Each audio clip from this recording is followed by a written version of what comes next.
Welcome in, everyone. Welcome. Hey, Toy. Hey, how are you? Good.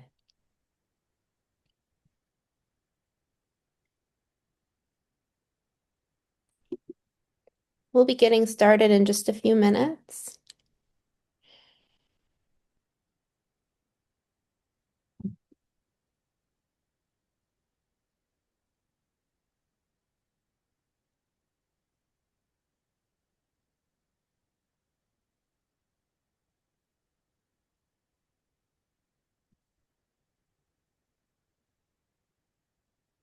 Welcome in. Good morning. Good afternoon.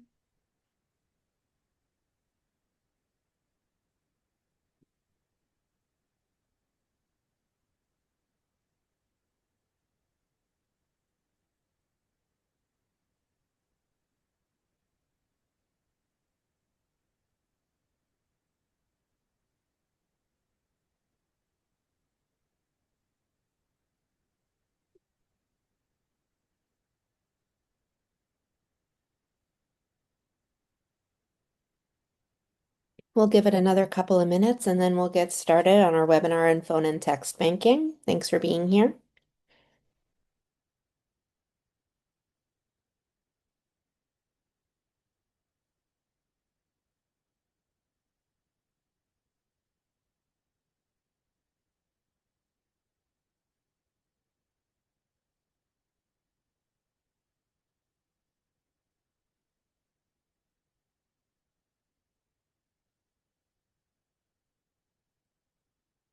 Welcome in.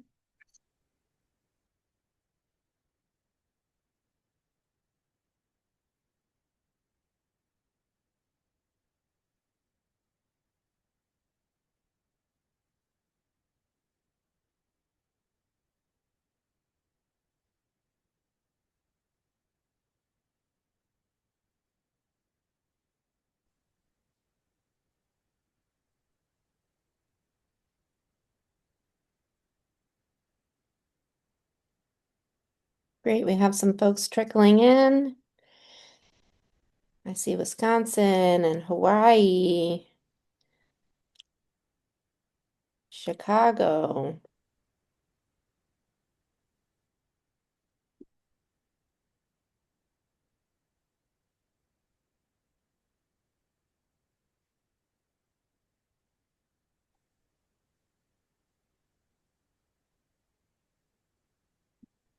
Okay, great. Why don't we get started? Welcome, everyone, to the Clean Slate Initiative's webinar training. We today are going to be talking about using phone and text banking to advance clean slate legislation. We have two really terrific trainers with us today, Antonio Lightfoot and Matt Lurie, who will introduce themselves here shortly. My name is Caitlin. I'm a campaign strategist with the Clean Slates team based out of Hello. Oakland. Good morning, Hey. good afternoon, depending on where you are.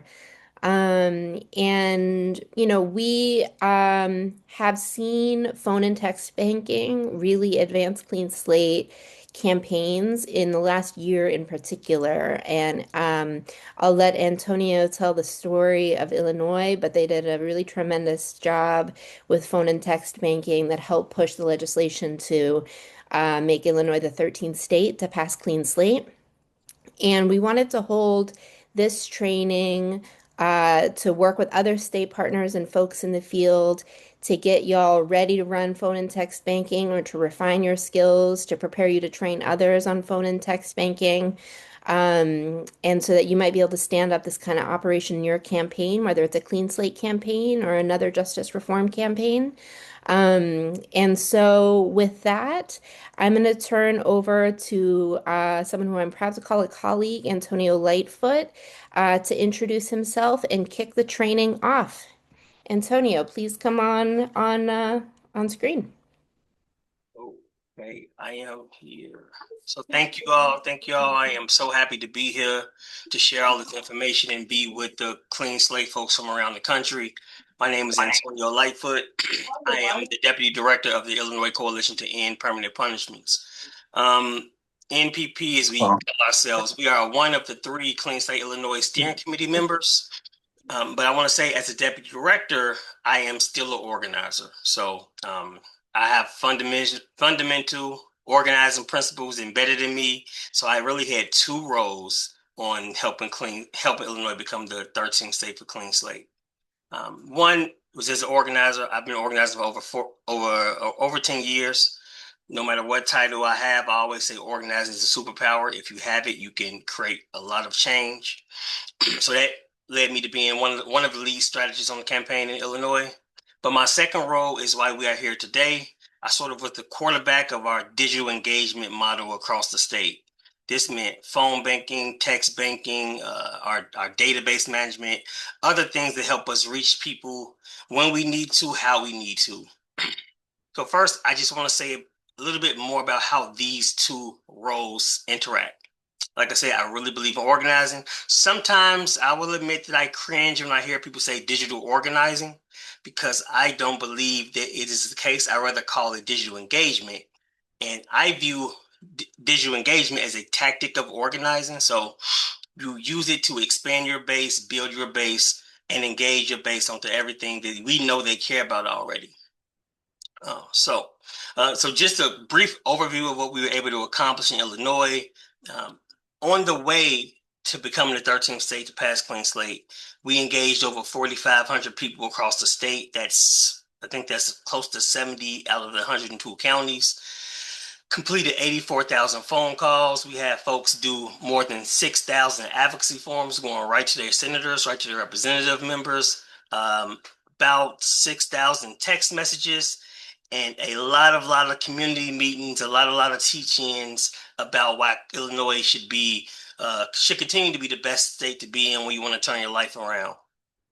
Okay, so today we are going to talk about all of those tools. Next slide, please. Okay, yep. So, and we're also going to get into a lot of the strategy that goes along with it, right? So not only what those tools look like, how to use them, but when is the right time to use which strategy and how you can accomplish your goals for your campaign. Next slide, please. So the first thing I want to say is like why we do digital engagement. So let's take a look at the picture on the right with all of those people in Springfield, Illinois, our state capital. This is one of the 6 actions that we had, turning out about 1,500 people to our state capital from 2025 throughout the year of 2025. As you can see, we had a bunch of support. We had a bunch of people who were tuned in, a bunch of folks who cared about it. But the elephant in the room is that after big days of actions like this, about 2:30, 3 o'clock, most of those buses, just about all of those buses, they turn around and head back to their home county, their home city. And what you're left with is hopefully is a core group of people who are organizers, who are policy advocates, who can help get Clean Slate over the finish line, even when folks are not in their face. So digital engagement is making sure that the people who care about whatever campaign you at, Clean Slate or anything else, can be present even if they're not present physically. So we're going to talk about how we engage our current base and how we use digital tools to expand our base, and then the cycle of engagement for organizing campaigns. Okay. So for the 3 reasons that we do digital engagement is that the first one is really efficient. If you have ever been door knocking, you'll know that you can do a whole shift and only talk to 10 people, maybe 20 in the summer. If you know what? Should I take a pause right now? Because this is a learning experience, and we want to make sure that the information we deliver is being, digestible to everybody. We want to launch a quick poll about your experience with digital organizing tools like text banking and phone banking. So, Caitlin, are you ready to launch the poll? Yep, here we go. There you go. Okay. So please tell us your experience with phone and or text banking. You want to give about 30 seconds to answer that, maybe?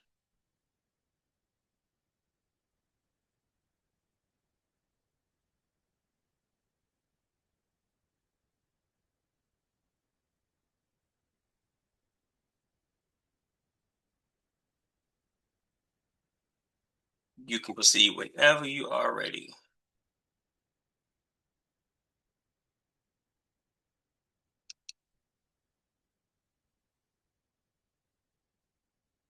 Okay. Looks like a little bit under half of the folks are really familiar with this, which is fine. I'm sure there's still some things that we can learn and brainstorm off each other. But a lot of folks, it looks like we'll get a lot out of these programs, so out of this training. So I'm happy to see that. Okay. So it's doable. I mean, it's efficient. So it's a numbers game. If you've been door knocking, you know that it takes a lot of time to walk from door to door, and you get a lot of no's, you get a lot of not homes, you get a lot of refusals. Digital engagement is a way to eliminate the wait time in between those steps and those doors knocks. Um, and we all know how precious our time is on these campaigns with don't have all the time in the world. Next is doable. Anybody ever heard of the term hashtag activism, right?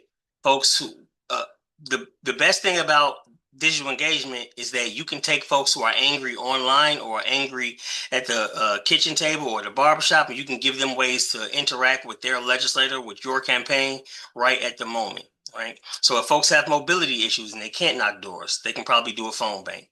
If they have issue with travel, I know that we engage folks from mainly about 10 counties, but we're a statewide organization. So it is our job to reach every place in the every place around the state that formerly incarcerated people reside in. So we can't do that by knocking doors only. And of course, time, people have families, work, but it makes it fun so that people wouldn't mind taking 2 or 3 hours to plug in into the right campaign.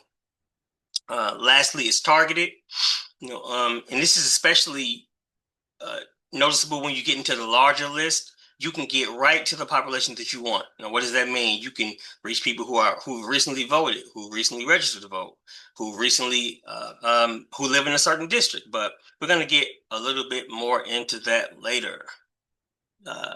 Next slide, please. So the first thing that we'll go over is phone banking. So there are two types of phone banks for the purpose of this training. You have standard phone banks and you have auto dialer phone banks. The difference between those two phone banks is how the number is dialed. With the standard phone bank, each number has to be dialed by a person's tapping the phone with 7 to 10 digits, right? So I want to say both of these phone banks have human callers. So we're not going to be discussing any robocalls or anything like that. So the person who's completing the phone bank, they're going to dial the numbers individually, and then the person on the other end of that call, they're going to pick it up, right? Now the people on the other end of the call, they may or may not know who you are. If you're calling the base of your membership, they're going to know who you are. But if you're calling random voters in the 13th district, chances are they might not know who you are. Now the positives about standard phone banks is that it's really efficient. So you can split up your list and make sure that everybody gets called and nobody gets called twice. And we're going to talk about systems later. But there are phone banks that you can run if you are limited on your systems, where you can just print out Excel sheets and make sure everybody get one sheet and complete them at the end of the day. Now we will mainly be talking about electronic systems, but don't let this shy away from anybody, because there's still some things to pick up from this, even if you're not operating on a system. So standard phone banks, they can be done alone or with the group. What this means is you can do it by yourself, or you can do it with a whole bunch of people, and you can do it on your own time. So maybe some people, they work the third shift and they are really trying to make the calls when they come home in the morning. That might limit some folks from answering because it's so early in the morning, but this person is able to plug in whenever they like to, as opposed to having to be in a big group in order to complete the phone bank. All right. Now, some of the drawbacks is that, of course, it's slower because you got to make each individual call yourself. It's going to take a lot longer to complete the phone banking list. But don't let that hold you back. Make a party out of it. For example, we are working on another campaign right now to make sure formerly incarcerated people have a housing line item in Illinois state budget. Just yesterday, and this is what I was just telling my colleagues about, we were told that there are 7 legislators across Illinois that we really, really need to reach. and people need to be calling these senators in order to get them to support the bill.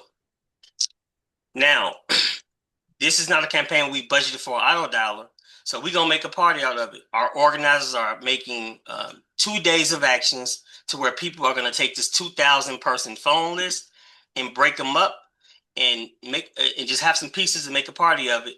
And that way, even though it's slow, the more people you'll have on it, the more phone calls you'll be made. So like 20 members can knock out 1,000 people in an hour or two. 20 volunteers could. Now the drawbacks to this is that you have to use your personal phone number or at least a personal phone. Now I do recommend Google Voice, so you won't have random people calling you back if you're not calling your base, like if you're calling random voter database folks. And this is so, and this, but the positive about this is that there is no spam risk. If people are using their personal phone numbers to make these calls, then you're not going to be hit with spam risk and being filtered out. You know, a lot of our phones are on do not disturb because of spam, because so many spam phone calls coming through our phone. The other drawback, I do want to say that it is low accountability because most phone banks operate off push the button to say that you made the call. This is not something that you want to do with a vended canvas, like when you're hiring a team of folks to come in and make the calls. You want to have invested folks on here, like volunteers and high-level staff. So now I want to bring us back to a use case for Clean Slate. So how we use this to help Illinois come to Clean Slate. So remember back to that big picture that we talked about earlier? All those people on those Capitol steps, like I said, they went home at 2:30. And what happened is Illinois had 48 hours to pass Clean Slate. Well, we had to wait to veto session, which was a different, 6 days. So in that 48 hours, we were told that our bill was not going to get called, right? Those are the hiccups that sometimes you don't see. Instead of taking that lying down, we was like, okay, who can we push to make sure this bill gets called? We identified that person. And because we knew what district they were, we were also able to locate all the people that we had in their district. Turns out we had over 750 Clean Slate supporters in that person's district. So we just made calls saying, hey, they didn't have to be antagonistic. They just had to say, hey, listen, you made promises. We want to get Clean Slate over the finish line in the next 48 hours. Please pass Clean Slate, right? So, and I want to say that it's a different type of engagement, a different type of power when you're able to leverage the people that a person have to listen to. So that is a great way to use the standard phone banks. Next slide, please. Yeah. So now I'm talking about auto dollars, and the only difference really between auto dollars and standard dollars is instead of you having to place those calls individually, there's essentially a robot in the background. Think of it like a switchboard. So the robot is making tons and tons of calls and only connecting you when the person picks up the phone and says hello. We're pretty much familiar with this. Like we get calls from telemarketers, we get calls from bill collectors, we get spam calls, and you might pick up the phone, say hello, and then you hear a beep and somebody start talking. Now, while our systems don't have the beep, this is just a model of efficiency. So this means that we can go through over 1,000 calls in an hour instead of 100 or 50. So it's really fast and efficient. The other thing is most systems like this have what we call patch-through calls. What this means is that the people who we get on the line, we can automatically connect them right to their senator or representative or alderman or something like that. So this is what we had to implement for Clean Slate. A lot of times what you hear is, oh, this is not important to my people, or I have other things on the docket. And what this does is tell them, nah, that cannot be an excuse. Your people care about Clean Slate, and we need to prioritize it. Okay. The other thing that is great with is it can reach outside of your district. Right? We are a statewide organization, 102 counties across Illinois. We cannot be isolated in Chicago or Peoria or Metro or East St. Louis. We have to be able to reach places that we don't have the capacity to knock doors at. So what that meant for us is pulling a list from the voter database. We'll talk a little bit more about that later. Identifying people in problematic, I would say, moderate to unsupportive districts and putting some pressure on them. Calling 10,000 of their constituents and patching 100 of them through the office saying, hey, prioritize clean slate. And that's the other benefit of a auto dialer. You can, because you have more capacity, you can cast a wider net. You don't have to limit it to only the people who are in your database, but you can look at other creative ways to build a list, whether it's a voter database or other purchase lists, in order to reach the right amount of people to get the fish you need. So if we're only calling 100 people, then the most we can get is 100 people. But if we're calling 10,000, 20,000, 30,000 people, then we can get a lot more efficient in that. Okay. So here's the way we use this to pass Clean Slate. So, I left out an important point. When we made those calls to that one person who needed to call the bill for a vote, they definitely heard us. They heard us to the point that they called us into the back room, said, hey, listen, we see that people care about this. I care about it too. The problem is the opposition are holding us up. Illinois had a lot of stuff on the agenda. Budget, transit issues, the Bear Stadium, everything you can think of. Clean Slate was our priority, but our timeline wasn't everybody else's timeline. So we made some promises that we would come back in veto session, which is another 6-day window over 2 weeks in the fall, where you have an opportunity to pass the things that didn't pass in the main session. I'm sure your state has something similar. Okay. So veto session came, and we are now faced with the same thing. Folks are not prioritizing Clean Slate the way we want them to prioritize it. So what we decided to do was, again, flood everybody's voicemails and inboxes with Clean Slate supporters. At the end, we were able to make 84,000 phone calls to targeted districts based off what our policy experts were telling us of the people who actually needed to be moved. We wouldn't have been able to do that in a 2-week span unless we had an auto dialer.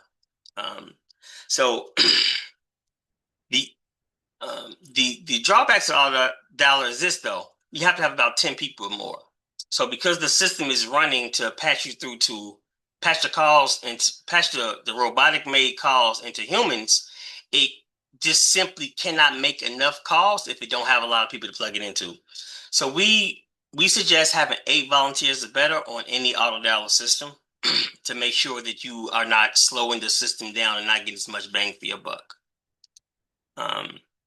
Another drawback to auto dialers is that there is some spam risk and I would say electronic error. You get some people who moved, you get some people who are not that who refuse, you get some people who moved out of state already or they not in your district. So and also there is a small risk of spam or the people have already opted out, so you can no longer call them.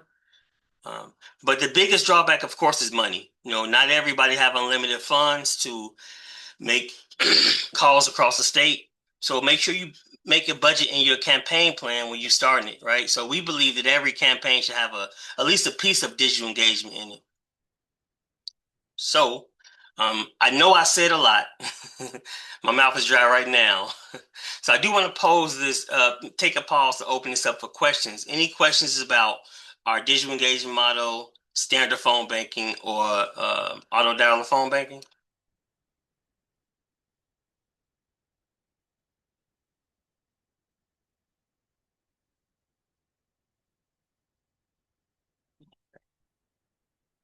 Caitlin is helping me in the chat, but if there are no questions, and feel free to come off mute.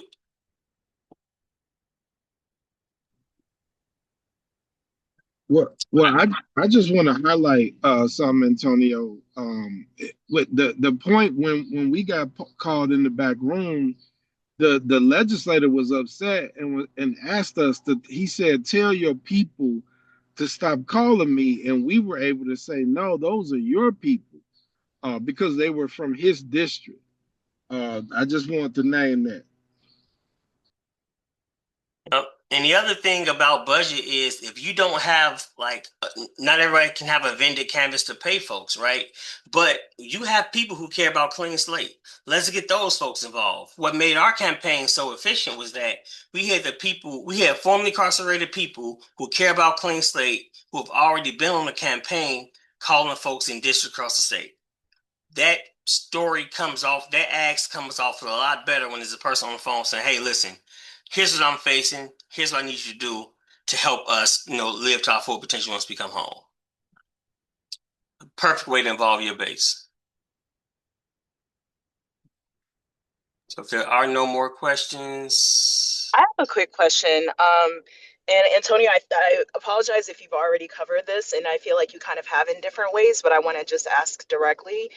Is there any sort of like campaigns or specific situations where you would highly recommend using like this strategy?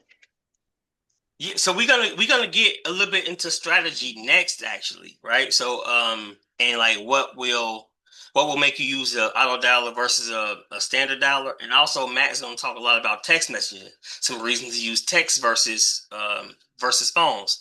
I believe there's always a reason to use both, and every campaign should have a digital engagement component to it. I'm wondering, was that question also around like tactic wise, like when do you like make more calls versus less, like just different levels and how we like turn up and when and where and how? Yeah, so we don't consider, so to answer that question, we don't consider this to be separate from our campaign strategy, right? So we're not just making these calls and texts blindly. The entire time we are communicating with our organizing teams, with our policy team to understand who we need to be calling, what the script needs to be, what districts we need to be reaching, so forth and so on. Like, what's the ask, right? Are we asking folks to call their legislator, or are we asking folks to show up in Springfield, right? So, then actually the next slide is about campaign strategy. It dives a little bit into it, but we can get a little deeper based off the questions that folks ask. Next slide, please. Okay. So campaign driven. So effective digital engagement programs are campaign driven. They are not isolated. They are strictly to empower the campaign that you are running. So first you got to think about, like, what is your campaign? Maybe it's not a full campaign. Maybe you're only doing event turnout. If that's the case, then you're probably going to be calling your base, which is a smaller capacity phone bank. So I would go with the standard dialer. Maybe you're doing legislative pressure, right? Like the advocacy calls, the pass-through calls. In that case, we can do. You probably most likely going to be going with a larger list. Are you doing follow-up calls from an event? It's probably going to be like you're calling your base using the standard phone bank. Also, you have to think about what's your capacity, what's your time, and how much money you have for your campaign. Like I said, the auto dialer requires about 10 people on the phone bank. What this means is that if you only have two, that dialer is going to run really, really slow. So you might as well do a regular phone bank.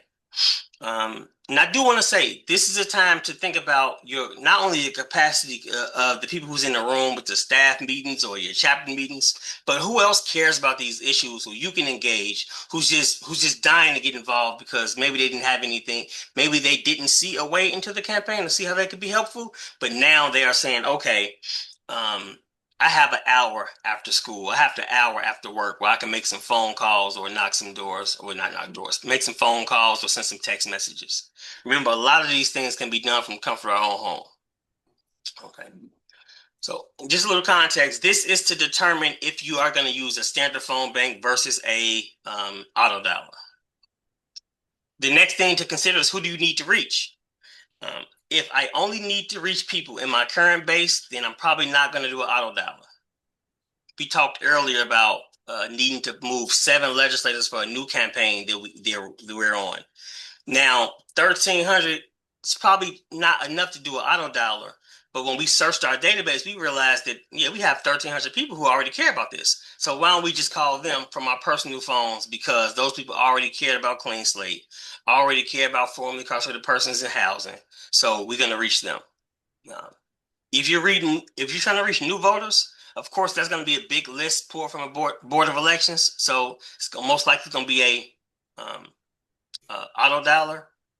And if you're trying to reach a certain demographic, for instance, a lot of times when the elections are coming up, we don't keep this C3, but let's say you're doing GOTV and you want to increase the voter turnout in the district because it's just good for society.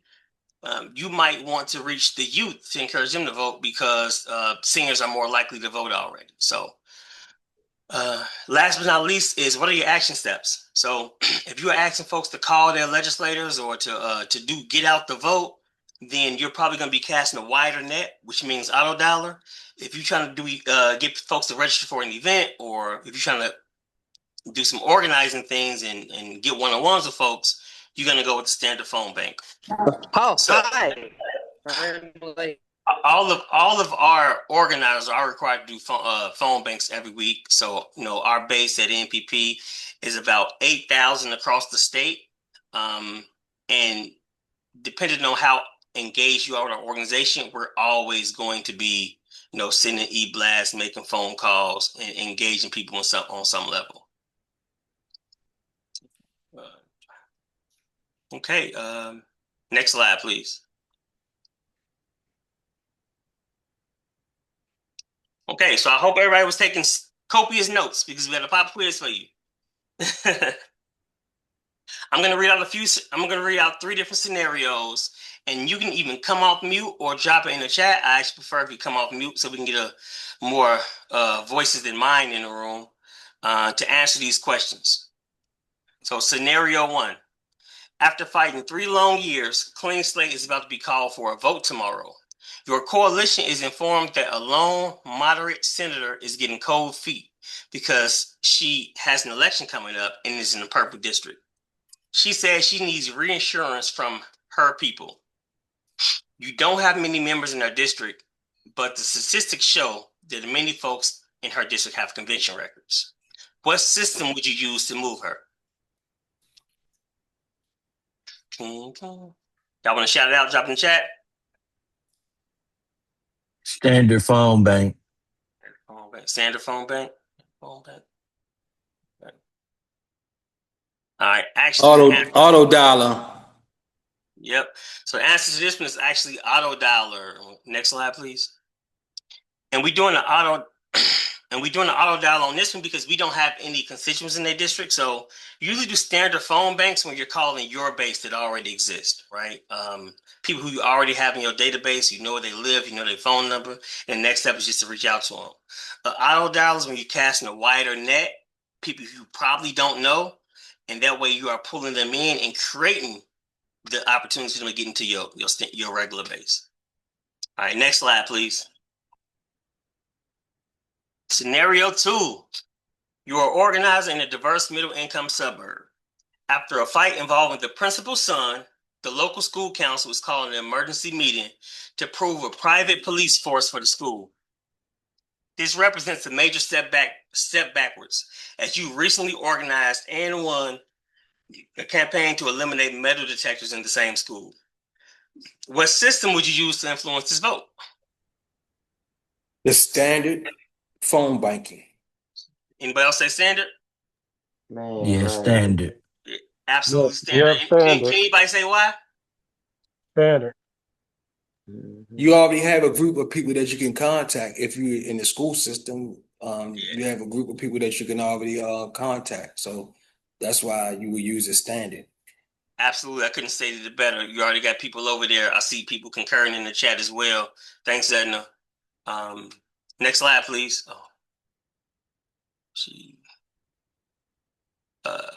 Next slide, please. Next one again. Yep, there we go. Your Clean Slate Town Hall is less than 30 days away, and registration is not on track to meet your goals. In the planning meeting, the pastor of the host church wants to help get his members to attend the event. Which system do you suggest? Auto dial. Standard. Auto dial standard. Okay. I say auto dial. Okay. Okay. I think in this scenario, we could do both, right? Next slide, please. So both is the answer on this because of two things, right? The pastor of the host church want to get his members to attend the event. So standard phone bank, most pastors, most churches I know, they got a roster of people in their church, right?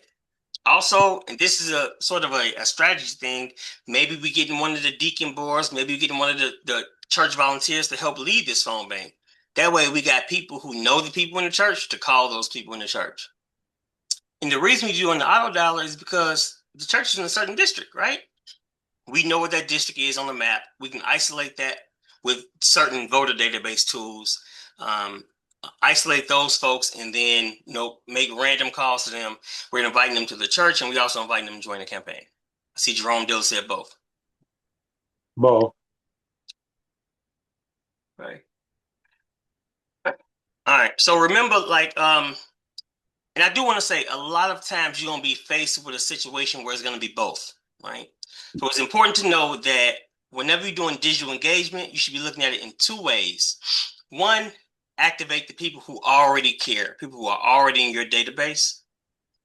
And two, how do you expand it? How do you take it from 10 to 20, from 100 to 1,000, right? So most time we're going to be calling our 8,000 members, but at the same time, we're going to be engaging folks who are outside the dome in order to bring them into it.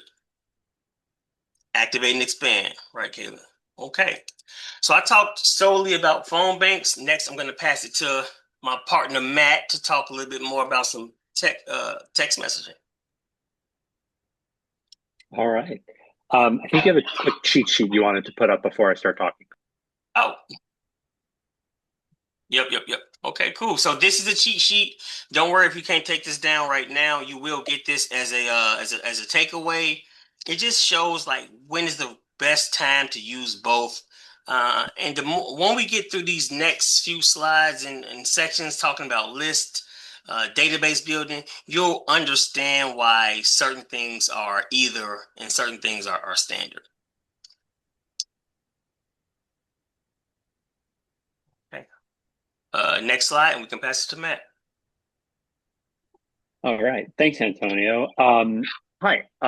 It's a real privilege to be here and giving me the opportunity to support the work that you're doing. My name is Matt Lurie. I use he, him pronouns. I am based in sunny today, Oakland, California. I work at M&R. I work on the campaigns team, but I've been doing organizing work for almost 10 years. Cut my teeth doing education organizing in New York City before working on a few electoral campaigns. And here at M&R, I've been here for almost 7 years now, here being my apartment and also with M&R, but I primarily work with labor and environmental groups to build out campaigns, and at the root of a lot of those campaigns is text messaging. So I'm really excited to talk about this with you. I'm going to start with a really quick story, which is we were doing prep for this, and we were talking about how important SMS is and how we're going to take questions. And Caitlin raises her hand and says, I have a question. What does SMS stand for? And I thought, I actually don't remember. I had to look it up. It is a short messaging service, all of which to say, please ask questions. The basic, the better, because we all don't know a lot of this stuff. So I want to talk first about the types of text messages that there are. We're primarily going to be talking about two types. And the first is blast or broadcast SMS. So a blast SMS is a method that sends an SMS to everyone who has opted into your campaign with a single button. It's really easy. You can send it to, if you have 100,000 people on your list who said, yes, send me text messages, you can do it with the click of a button. Broadcast SMS tend to come from a registered short code. So sometimes you'll get a text message from a code that's 5 or 6 numbers rather than the full 10 digits. And these are registered directly with the telecom company. So they're less likely to be considered spam. They have really high deliverability. The problem is with broadcast is you can't send an SMS to anyone who hasn't affirmatively opted in. So if someone signed up on your website great. But if you're trying to reach the general public, the voter file, this is not the method for you. And so what I want to talk about primarily is what's called peer-to-peer text messaging. So we'll go to the next slide. So when you send a text message to a friend, that is a peer-to-peer message. It's literally one person sending one message to one more person. At scale, we can use this for text banking. And so campaigns have utilized this a lot. And so essentially, every peer-to-peer SMS has to be sent by a human. So let's talk about some of the benefits and considerations. The benefits are it allows for much more authentic two-way conversations. So if you're doing persuasion, if you're trying to engage folks, this is a type of text messaging that allows for really good conversations between your volunteers, your staff, and the people you're trying to reach. It's also a really good way to engage your volunteers. Obviously, phone banking is as well, but a lot of people are nervous about calling people at home. It could be dinner time. And so people are often more likely to immediately, at least as their first volunteer action, start to do some text messaging. And you can text anyone. As long as they haven't told you, stop texting me, if you get access to the voter file, if you get access to a church's sort of directory, you can send all those folks a text message and get them involved in your campaign. If they say stop, you do have to respect that, but you have much more latitude because a human is sending. Now, that's also one of the downsides. It does rely on manually sending each text message, so there is more labor involved for sure. I do want to say one more thing on this slide. Antonio talked about for the phone banking, making a party out of it. I think that applies here too. I'll tell you a little story. One of the elections I won't tell you which one because we lost, but I was 1,700 miles from my wife in Brooklyn, and she got a bunch of friends together with laptops and pizza and drinks and started sending a bunch of text messages into this other state. They had a blast. I wouldn't say she quite caught the organizing bug the same way I did, but making these into social events is really important because no one wants to be organizing alone. We can go to the next slide. So we all have oh, sorry, did someone, I should say, if anyone has questions, please do come off mute. Ronald, were you gonna hop off?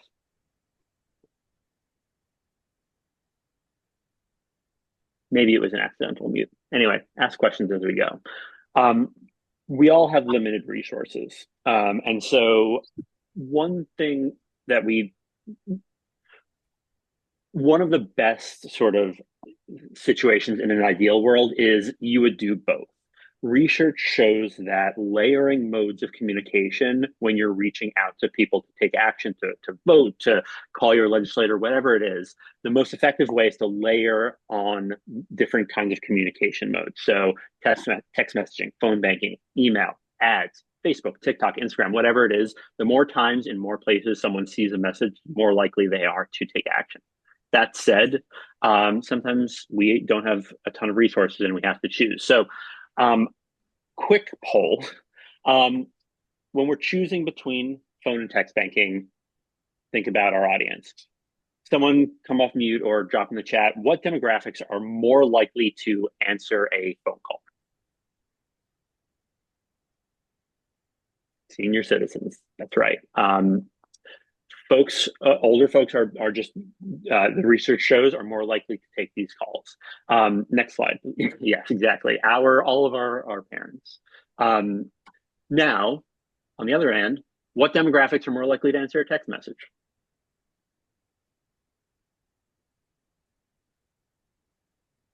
Students, millennials.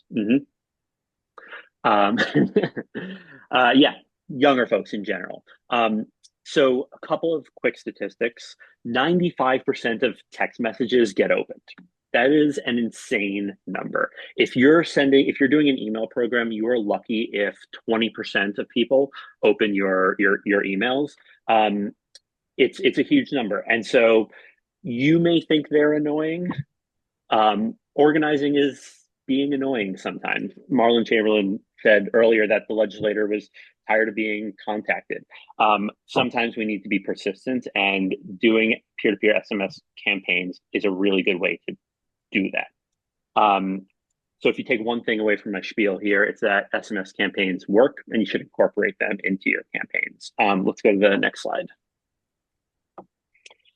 The bottom line when you're talking about how to reach your audience, actually, Omar, that is a great point. If they are not responding, they are still receiving your message. And that is a really important thing to think about. You are getting your message into someone's hands or phone or whatever. Bottom line, go where your audience is. The other thing I want to talk about here is volunteer experience. One of the reasons of why going where your audience is also making sure that the people who are committing their time to your campaign are having a good experience and want to come back. If you are starting a peer-to-peer campaign and you are texting senior citizens, you're probably not going to get a ton of responses, you're not going to get as many responses as if you choose another audience. And not only are you not necessarily reaching the people that you want, you may give volunteers a bad experience and they may not come back. So bring your people to where your audience is, and that's sort of the bottom line in terms of choosing how you approach this. We're going to get into some nitty-gritty system stuff, which I know Antonio and I really like. But before we move off the sort of basics of peer-to-peer campaigns, any questions or anything folks want to add?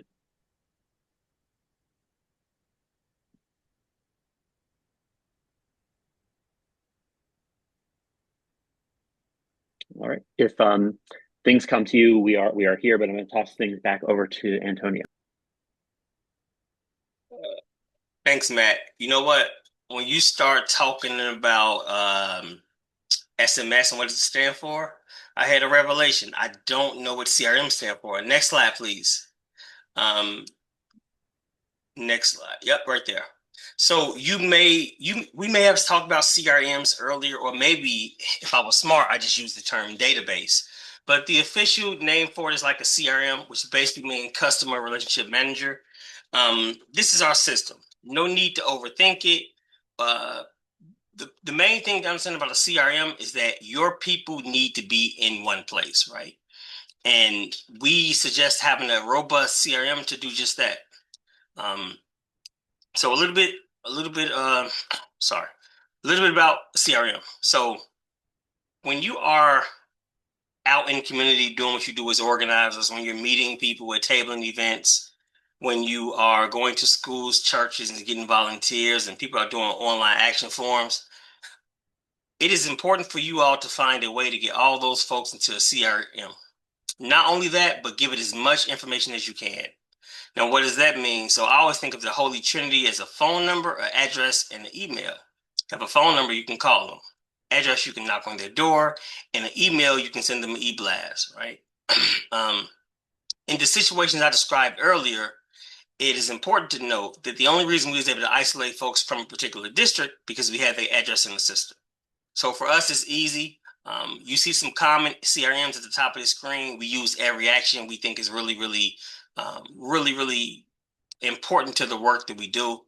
I actually have a saying that says, if it's not in every action, it didn't happen. So not saying you need to adopt that motto, but if you have the ability to do every action or something similar, please do so. It's going to make your life easier, and it's going to make you engage with people a lot quicker, a lot more efficiently, and it's going to be trackable.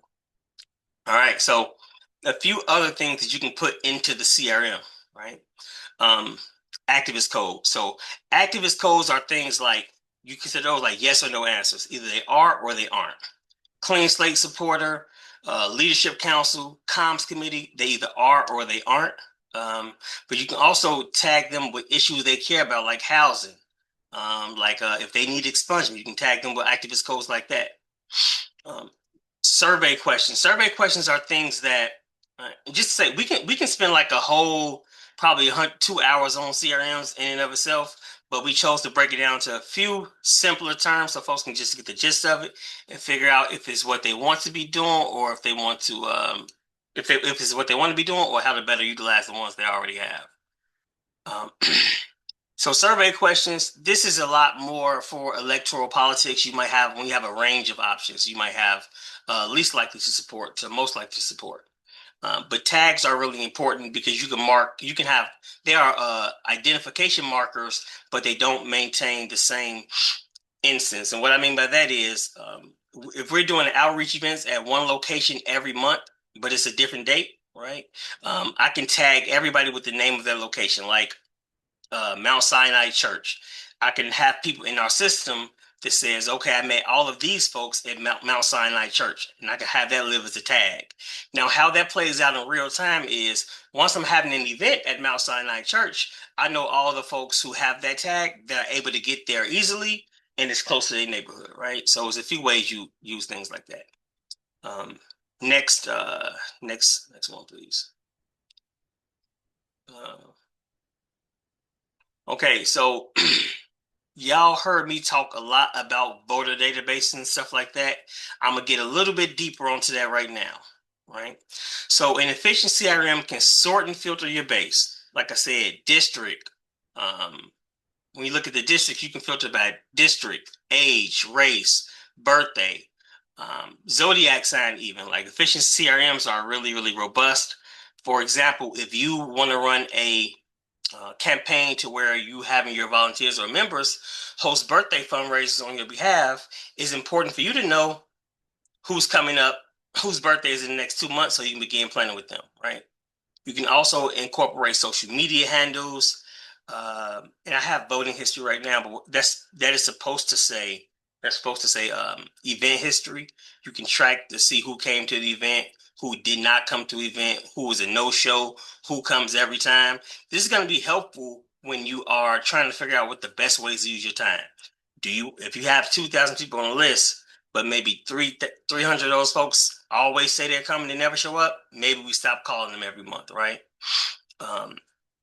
So important CRMs also, let me back up for a second. So our CRM, every action we use is to do more than just track our people and track our event engagement. People can register for events. We also use the same system to send out weekly emails.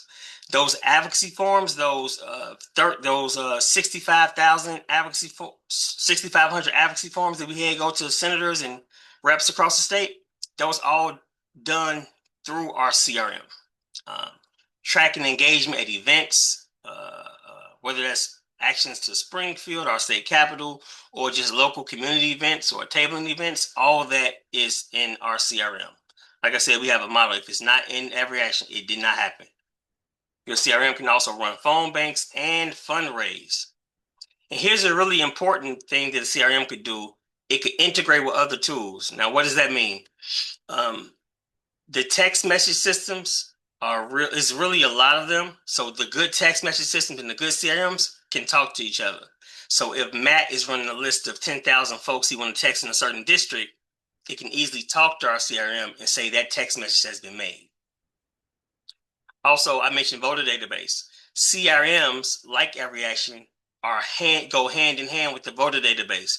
Now, while this is a separate cost, and it's pretty costly, I'll say, it gives you access to a lot more other things. Voter data,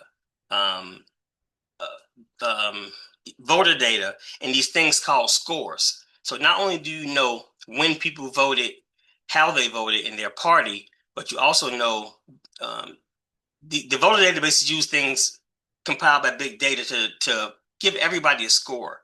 Now, before you get creeped out and say, man, Big Brother really is watching, we use these powers for good, right? That's all I want to say. So they use consumer data to find out if you're a Harris supporter, if you're a Biden supporter, if you're a Trump supporter, if you care about climate change, if you care about gun rights, if you care about tax credits, if you are a down ballot voter. What that means, if you are going to vote all the way through your ballot and not just stop at president, governor, senator, right? So the voter database can be really robust if you're using it to empower your campaign. Next slide, please. Next slide, please. Okay, so list building. So All of this is contingent on cutting the perfect list. So I want to reiterate, when we are talking about list, I broke this down into 3 different lists. You have your organic list or your base. These are people who you already are in contact with. The people who you meet at the church every week, the volunteers that come out to your actions, the folks who knock doors with you. All those folks need to be in one place. Whether it's a CRM or Excel sheet, they need to be in one place. Also, Matt brought up a perfect scenario earlier to where churches also have their own list. Are we incorporating those into our base and tagging them as such, right? But I know a lot of us, we often do things in the community to where we are doing tabling events. We have resource fairs and expungement summits and stuff like that. And people are signing up to get to know more about our organization. We have to be disciplined enough to know that all those names and numbers and emails needs to go in that CRM and needs to be tagged correctly. The more information you give these systems, the better it is, the better it's going to make your life and your campaign. Um, Online signups as well, right? We all have a big presence on whether social media or our native websites. But if you are running ads on social media or doing anything, make sure that you're putting a link to your CRM or you're pulling that data somehow and getting it over to that singular system. I have another rule that says if you don't have an address or a way to reach them, like a phone number, email, then they are not your base. Right? So the next set of lists I want to talk about is the voter database. Now, we mentioned this a lot earlier. Now, while the access to the voter database can be costly, it's really important if you are trying to do demographic breakdowns and district breakdowns. Like, for instance, when we made those 84,000 calls, those were not people we knew. We pulled those lists from the voter database based off the district they were in, and we use scores to see if they're more likely to participate in phone calls and things like that. And then we call them. So the voter database, if you have access or a partnership with access, make sure that you are using that to its full potential, right? So not just get out the vote, not just door knocking. And when you meet people, see this little arrow going in between these 2 boxes?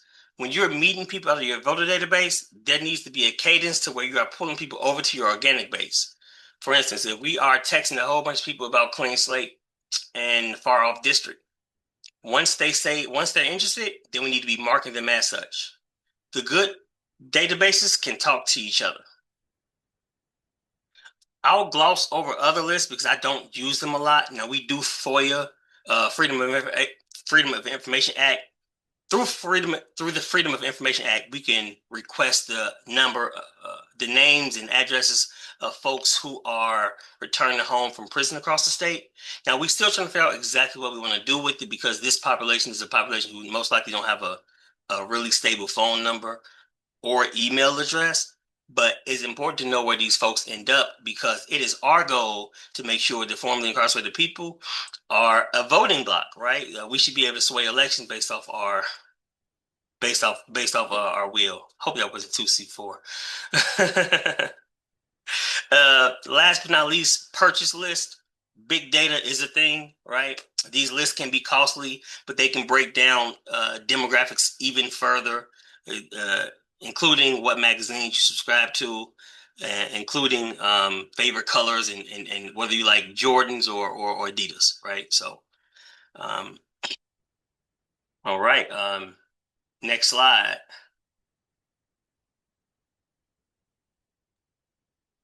Okay, passing it back to Matt.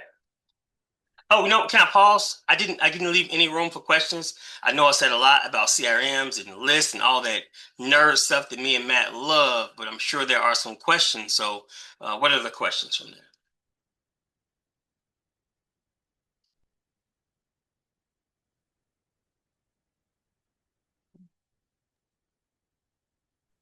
How do you know when your data is sufficient? Your data is sufficient. Well, we trusted our data is sufficient, right? So if we're talking about our organic base, the people who we put in the system, we know because we put them there. And if we ever run into something where it's a wrong number or a wrong email address, we flag it and correct it as soon as possible. But sufficient data is a real thing, especially when you're talking about purchase lists and voter databases. You are inevitably going to get some folks who this is not them. Why I'm not Tom? Why are you calling me? Or Tom moved out from this house, 10 years ago. Or even like something we sometimes get is like this person has passed on. We just update as quick as we can. And the voter databases, all of these systems have ways to indicate updated information like moved, deceased, refused, which is a big one. Some folks can care about one thing but not the other.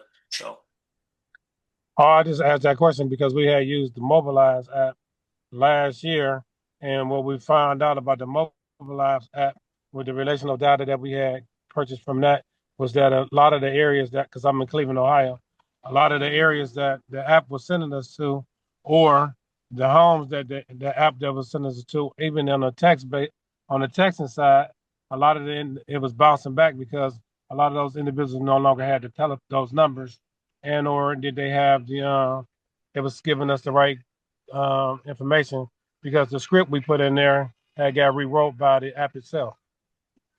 Matt, I see you shaking your head. You got something for this? Yeah, I think one thing I would say two things on this. One is there are, especially when it comes to phone numbers, there are vendors and companies that will essentially clean your list. They will check they'll check phone numbers and see if they are either they match the location that you have in your database. They'll see if they're still even active. Obviously, people change their phone numbers, so there are ways to sort of do a third party clean of your data.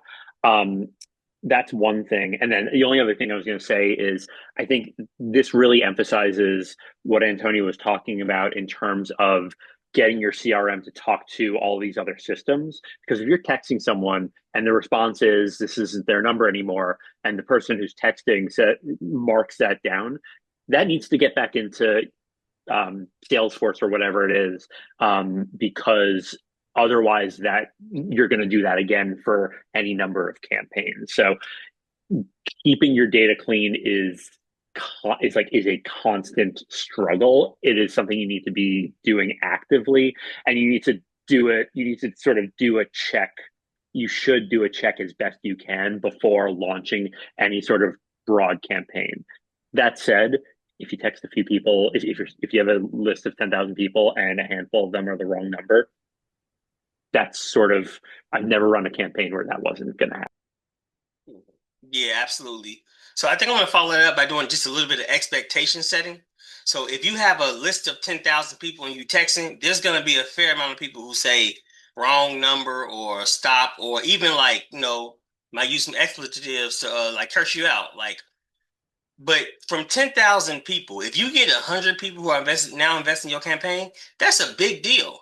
Those 100 people that you didn't have an hour ago before you pressed that button to get people in your campaign. So think about the time that you're saving, and just knowing that it's always going to be some error. We can't be perfect, but we can try our best to. And a little bit more about capacity too. So we have our organic base, which is what we're cultivating and tending to every week, and making sure folks get our newsletters and our one-on-ones with organizers and phone calls at least like once a month, twice a month. But the bigger list at 10,000, we're not incorporating that into our organic database until the folks have said that they're actually locked in, right? So if it's 10,000 people and only 100 of them say they care about Clean Slate or care about your org, that's the 100 that we then take over there, not the full 10,000, right? And if you run a system like that, so I ran a campaign before to where I sent out 10,000 text messages every Friday. And I got the same response. About 50 to 100 people said yes, they care about racial justice, they care about workers' rights, they cared about indeterminate punishments, right? Over time, that list of 50 is going to go to 500. So imagine if you do that in a region that you're not able to reach online. I mean, you're not able to reach in person. You now have after 10 weeks, after 10 to 20 weeks, you have a base, a pretty kind of not organic base, but you now have a list of people who know your name and they're going to respond to your text message in your organic base. So hope that answered your question. Any other ones? I love that question, by the way.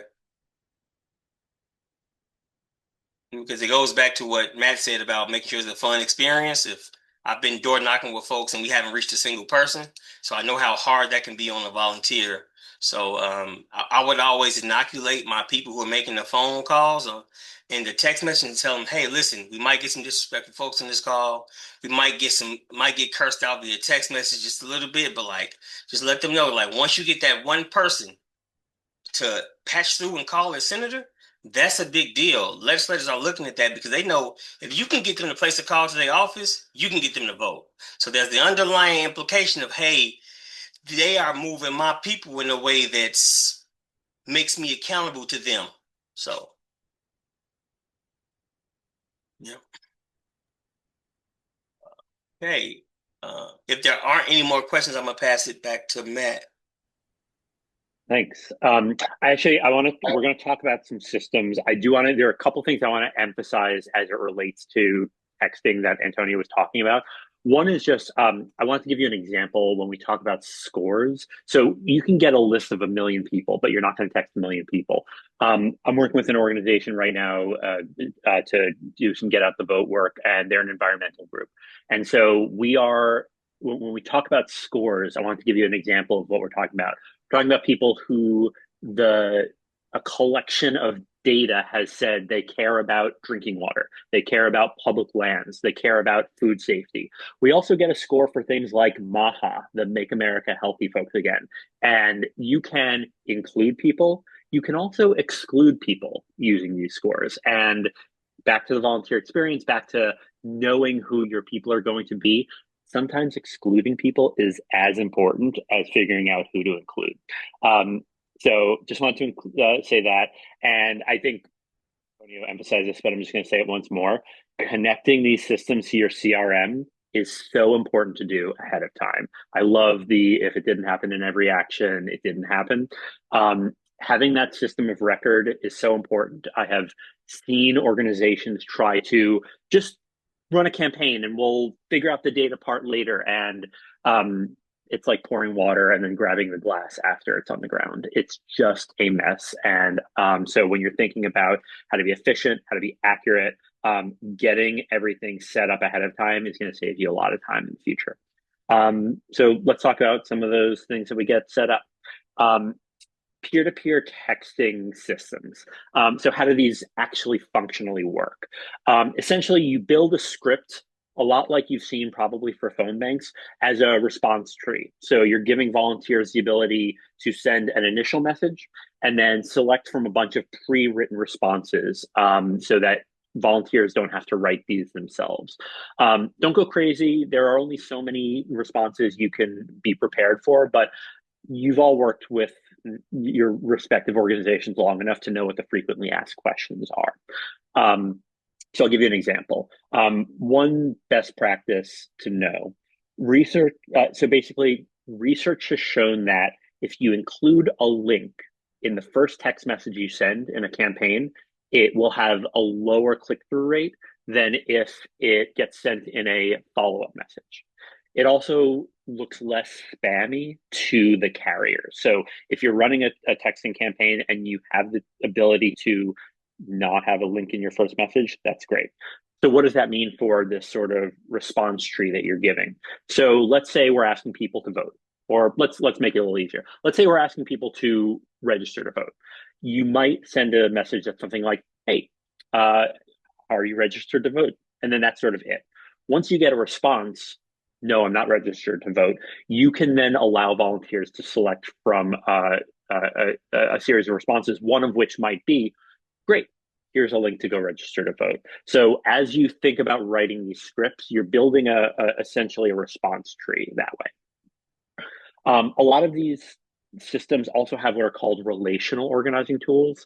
That is just a fancy way of saying organizing people that you know. I'm going to ask a rhetorical question, which is, are you more likely to take an action if a friend asks you or if a stranger? I think we all sort of know the answer. So what a lot of these systems allow you to do is say, hey, volunteers, download this app on your phone, select some contacts that you want to get registered to vote, call your senator, whatever it is, and then it'll pre-write a message that they can just send individually to all of their all of their people. Some examples of these systems, you might have heard of some of these: Hustle, Spoke, Impactive, Through Text. I like a lot of these. I'm not recommending any above others. It's really going to depend on the systems that you have, your budget, and everything like that. So if you're exploring these for the first time, these companies are very happy to do demos for you. So I would definitely encourage you to do that. On this side over here, I just have sort of an example of a peer-to-peer campaign. This is an organization we work with that was getting new parents organized around issues of paid leave. And you get some really good stories, you get some great interactions, and those are the kinds of interactions that move people to take action. One benefit from these systems, I'm going to ask another rhetorical question. How many people have gotten a text message and not responded until maybe the next day, maybe a few hours later? Sometimes a volunteer is going to be sending out a lot of text messages, and then they're going to get on and say, I got to go pick up my kids.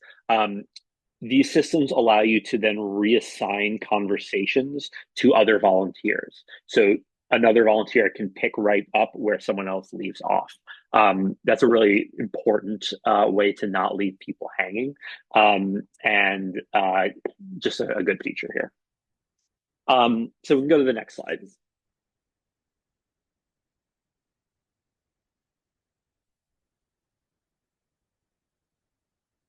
We can try to go to there we go. So I just want to talk a little bit about some best practices when it comes to script writing.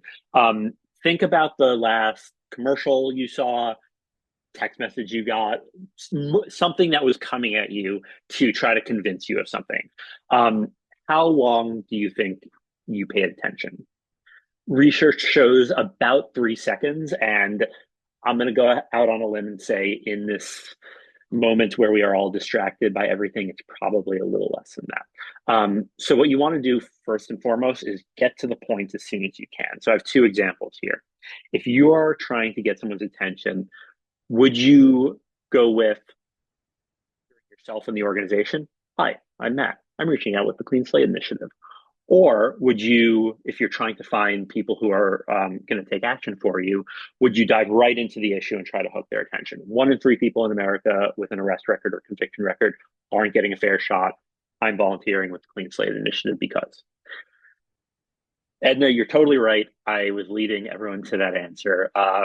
So I think this is better. And if we go to the next slide, I think we turned I turned that into a color to say as much. That said, we're going to talk about testing in a moment. So let's go to the next slide.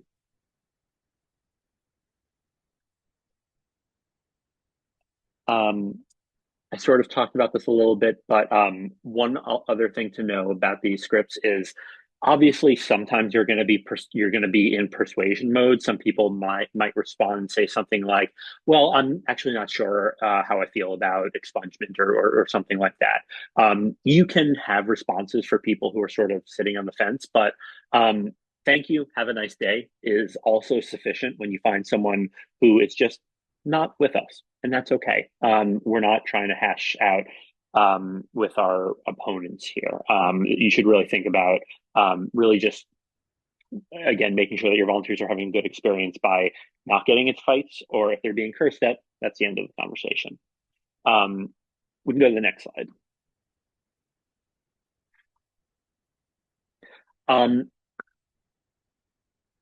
I said earlier that the version that centered the issue and led first is the winner. That's a guess. You should test, and a lot of these peer-to-peer software platforms allow you to test. If you have knocked on doors, and I think a lot of us have the calluses on our knuckles to show for it, you know that you are changing your script based on how people are responding. We can do that at scale with these systems. And the easiest way to do that is to do what's called an A/B test. So this is a randomized experiment where essentially you write 2 different messages that are anchored in 2 different kinds of hypotheses. You send one to half your audience, you send the other to the other half, and you measure.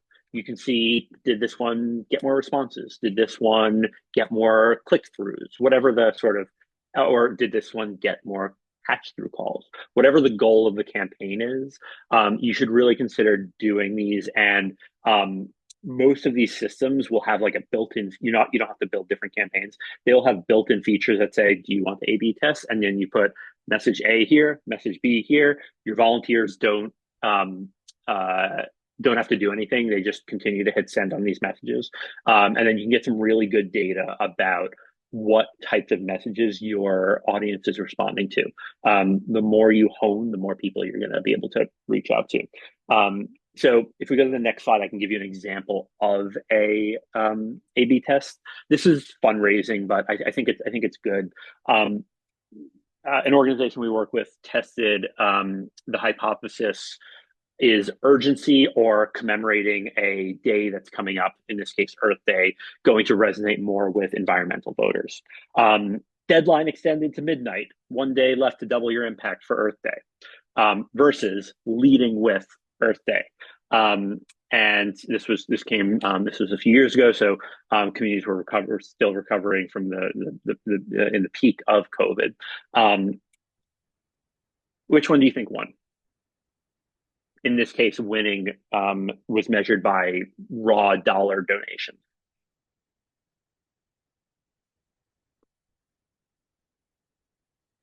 Come off, say A or B, come off mute, whatever you want. Someone give me a guess. You're right, Antonio. That's why we make a good pair. So actually, the winner was the commemoration. I think it surprised some people. Okay, I have one more slide on scripts, and then we can get to Q&A and everything. So the last thing to say, just some best practices around scripts. I talked about the fact that you should do your best to put a link in a follow-up message. Click-through rates are higher. Always use a trusted link shortener. What does this mean? Most of these systems have their own link shorteners. You've probably seen Bitly or tinyURL. Do not use those if you can help it. Those are, because anyone can use those, spammers use those because they are sending you a link that is masked and actually says like, malware.biz or whatever. Use the short links that the platforms themselves create. They are trusted. They have figured out that they have taught the carriers, so AT&T, Verizon, that these are not spam. So number one, do not send direct links and do not use publicly available link shorteners. Make sure that when you're building these campaigns, you are collecting what most platforms call survey questions. So after a conversation happens, a volunteer then gets presented with a series of questions. You write these questions because it's about what data you want to collect. So are they for us or against us? Are they registered to vote or are they not? Are they voting on election day because they don't trust mail-in ballots? That's a big one, because if they're voting on election day, you want to text them again on election day because it might be raining and they might or they might be busy and they might need that last push. So figure out what data you want, build the questions for your volunteers to answer, and then because we've already linked it to our CRM, we have all of that data. A little bit just around GOTV. I know that not everyone is necessarily doing get out the vote work, but one thing to know is research shows that the best way to get people to vote is, especially right around an election, is just getting accurate voting information into people's hands. How to register? What is the early vote period? Do you need to sign the back of your envelope? Here in California, that is a big one. A lot of people have to do what's called curing your ballot because they forgot to sign. So getting that correct voting information is really important. And one thing to know about that, because you will already have created an audience, either with scores or people you know, you're not going to turn out the opposition. So you don't need to worry about convincing them on the issues. And then the last thing, Antonio talked a little bit about this, you can also do patch through calls through peer-to-peer text messaging. Different platforms do it differently, but you can ask someone to call their senator, and if they say yes, you can say, great, here's a link to click and it'll automatically patch you through, or here's a phone number to call, and if you click it in your iMessage, it will send you that way. So these are some basic script best practices that we've found over the years, and that organizations like the Analyst Institute have really pioneered. But if I can leave you with one thing, it is test with your audience, find out what works, and then keep doing it. And that's all I've got. I think we've got some time for questions. Terrific. So we're going to open up to questions now for the next few minutes. Matt and Antonio, thank you so much. If y'all want to drop some love in the chat for our trainers. And here in a few moments, we're going to launch an evaluation. I would love for y'all to stay on to fill out the evaluation. It helps us know how to do this even better next time. And we are also asking you some questions about what training you want next so that we can plan for that. So let's open up to Q&A, and then we'll launch the eval here in a few moments. What questions do you have? One came from Ronald Crosby. Antonio started to answer, but Ronald asks, do we have a step-by-step way to do this or a link? So Ronald, it depends on what you're talking about. If you're talking about there are a few takeaways you're gonna walk away with from this training/webinar. None of it says exactly what to do. But we do have a sheet that says, okay, analyze exactly what you want to accomplish, like goals and your call to action. What I will say is that my email address is always open for things like this. So I will drop that in the chat. And I know, Ronald, we are in a few different spaces together, so we're always close by. I got one more question from Matt. And it's how do we get, like, because, when you're doing a lot of that relational database or massive texting, how do you clean the information out of your phone? So when you say clean out of your phone, you mean if you're doing... So for example, I just did GLT, get out the vote here in Cleveland, and we use like the mobile app, but it texts a lot of people. I text probably like 400 people, but their information is still in my phone. So sometimes people be texting like, who are you? And stuff like that. Were you using a system, or were you like pulling up a text message like you're texting your friend, typing in a phone number? Yeah. So we had used the mobile app, the mobile app that you normally would do door knocking with, but we used the mobile app also for the texting itself. And then like you said, with the follow-up with the 100, I think I had like 76 follow-ups that I kept in my phone. You don't know which mobile app, do you? No, I not off top. I can't. It's a relational database, but we just started using it. And I got to look at my phone to tell you. So I can answer sort of in two ways, and hopefully one of them is going to help you. If these are text messages that are just on your phone, then I have bad news for you. You've got some data entry to do. That said, if you're using a mobile app that is set up for peer-to-peer text messaging and it is connected to your CRM, then it should already live in the CRM. I would talk to whoever set up the campaign, but I think if I can pull back for a moment, what you're describing is sort of what Antonio and I were talking about, which is why it's really important to get a lot of this set up before a campaign. And elections come up. Sometimes that is the deadline, and working with your IT folks is not the number one priority. You just got to get these messages out. But I think in general, best practices, connect your text messaging tool, whatever it is, to your CRM ahead of time, and then or sometimes there's a way to sort of backfill that. Not knowing which system you're using makes it a little difficult to answer fully, but that's sort of how I would tackle that. Thank you.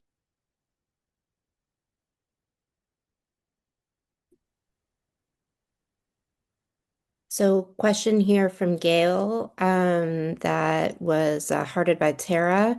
Do these campaigns get started and run by each individual chapter leader? Antonio, can you take that? Yeah, I can take that. So Gail is referring to one of our fully free chapters. I think Gail is down there in Central Illinois. So yes and no. So when we did Clean Slate, we ran that across the state with everybody. We had all the chapters on the same Zoom call doing a phone bank, doing a auto dial or phone bank across the state.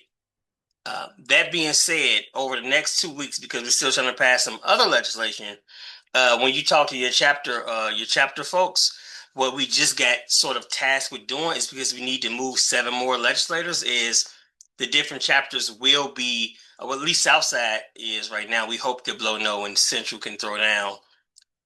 Can do so like half of those legislators are in Central Illinois, so a chapter can yes run their own phone bank and reach the legislators that are close to them. All right, terrific. Any other final questions before we launch the evaluation? I see one in the chat I can tackle from Malcolm, if that's all right. Great. Uh, Filling out a survey. So not exactly. What I was talking about were what we call survey questions. Don't think of it as putting out a survey. Think of it as